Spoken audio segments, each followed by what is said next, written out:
एक कहानी, लालच और असावधानी।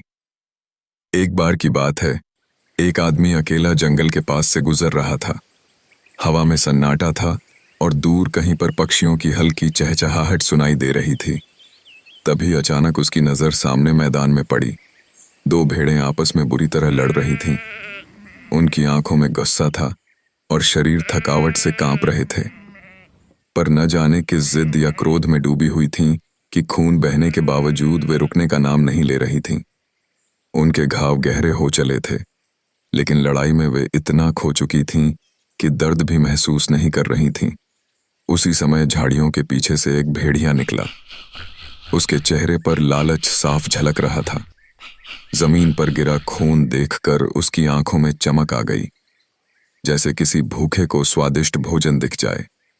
वह तुरंत नीचे झुक गया और खून चाटने में इतना मगन हो गया कि उसे अपनी सुध बुध ही नहीं रही।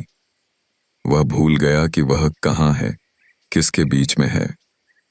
उसकी आंखों में अब सिर्फ एक भूख थी, खून की। उधर घायल भेड़ें अचानक शांत हो गईं। उन्होंने भेड़िए की ओर देखा। उन दोनों की सांसें तेज चल रही थीं, लेकिन उनकी आंखों में अब गुस्से की जगह एकजुटता थी, एक साझा दुश्मन को देखकर। और तभी बिना किसी चेतावनी के दोनों भेड़ों ने भेड़िए पर झपट्टा मारा। भेड़िया घबरा गया, लेकिन अब बहुत देर हो चुकी थी। उसे अपने लालच की भारी कीमत चुकानी पड़ी।